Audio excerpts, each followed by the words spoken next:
In the commercial city of Kano, in the northwest region, economic activities are feeling the effect of flexible exchange rates. The cost of food items has skyrocketed to an all-time high. As the inflation rate remains high in the country, businesses in the commercial city of Kano State continue to suffer. In the last 6 months, many food items have seen an increase of at least 50% in prices. A bag of flour has been sold at the cost of 23,000 naira and now is selling at 42,000 naira. A 50 kg bag of rice was sold at 43,000 naira and now is selling at 70,000 naira. 25 liters of groundnut oil are sold at 22,000 naira and now are selling at 43,000 naira. Memuna Usaini is a grasser baker in Dogon Nama area of Kano State. She is a single mother with 5 children.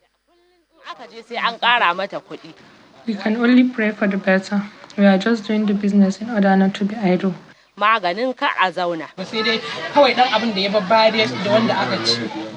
Aisha Inua, a widow who is also a grasser baker, is in a similar situation.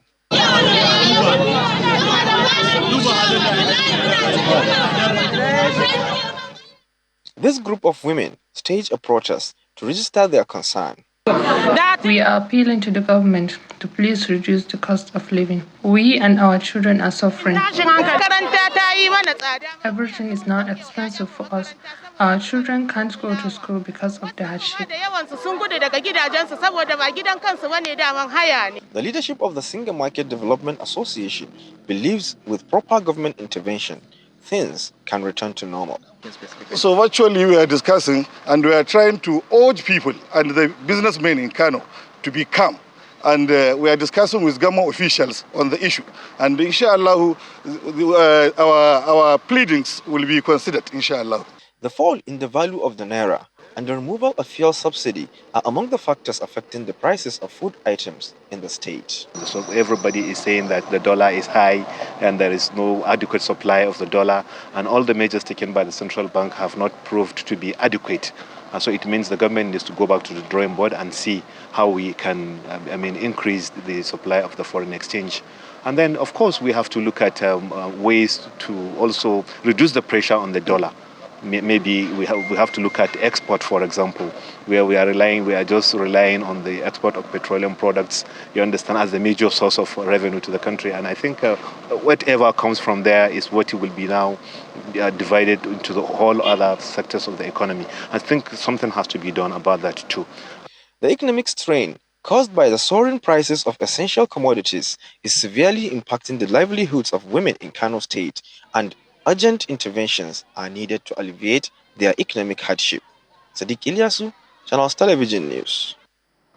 To discuss this issue, let's go live to our studios in Kano State, where the Director General Press, Kano State, Mr. Sanusi Bature, joins us. A pleasure having you with us on the program, Mr. Bature. Thank you very much for having me, Melinda. Okay, so how is the Kano State government handling the issue of the rise in commodities? The people appear fed up, especially the women. Well, you know, Kano is arguably the most populous state, and we probably have the highest consumption in terms of food items and other resources. So this is really an issue that government has taken very serious because people are in hunger.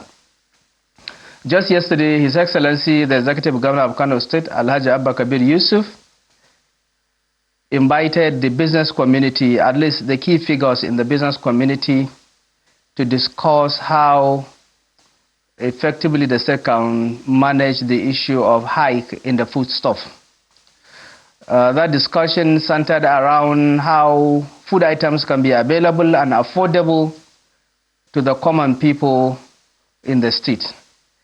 And as a government, His Excellency, even before this time, he deliberately initiated a lot of interventions, which include the distribution of palliatives, where a palliative compliance distribution committee was set up to ensure that whatever is allocated in the food items to be given as palliative is given to the 484 wards across the 44 local governments in the state. And a special attention was given to people living with disabilities and the families of late military and paramilitary officers who are no longer alive. So we have identified some key vulnerable groups and as well the pensioners who are no longer in service.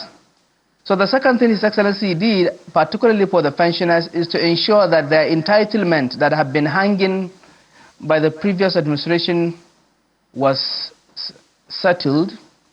He earmarked the sum of 6 billion naira, which was used to pay the pension gratuity of some of the pensioners, especially those below the grade level of 10. And at the same time, there was a special empowerment program given to people living with disabilities last month, so that some of them can be off the street of Kano for begging.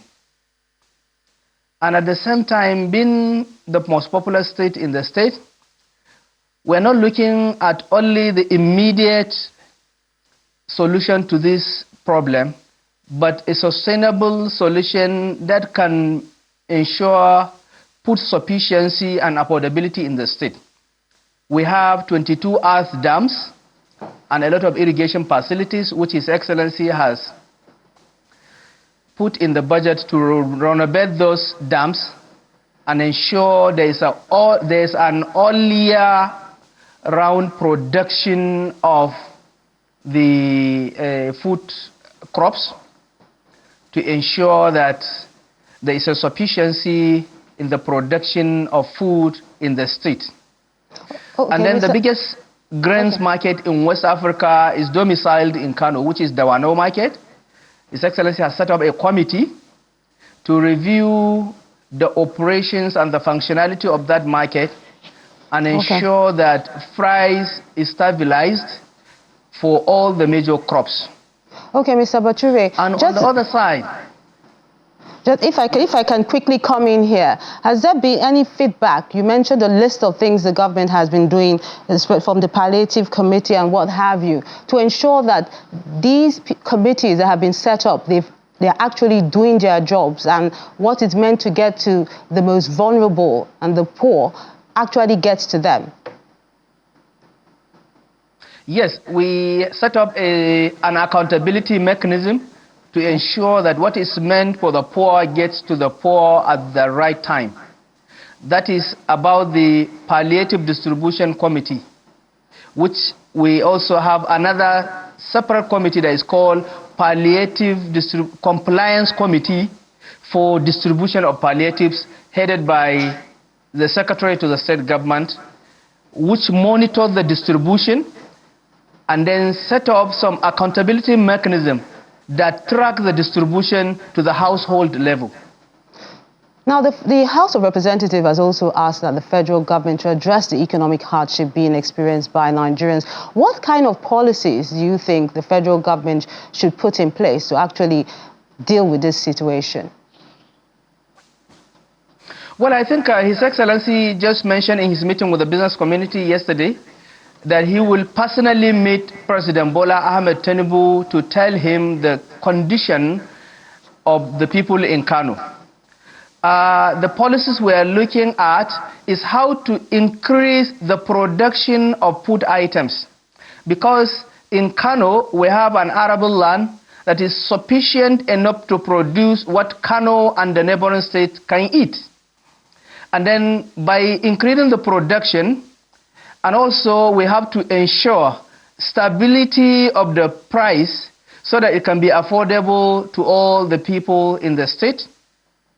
And at the same time, you need to increase the purchasing power of the people as well, because no matter how low the price is, if someone doesn't have a job, will not be able to buy the food items. Okay, Mr. So therefore, all the initiatives around empowerment for women and youth and job creation are centered around the increasing the purchasing power of the 2 million population of Kano to ensure that they can be able to take care of themselves. Okay, Mr. Sanusi Bature, thank you so much for sharing your thoughts with us on the program. Thank you very much.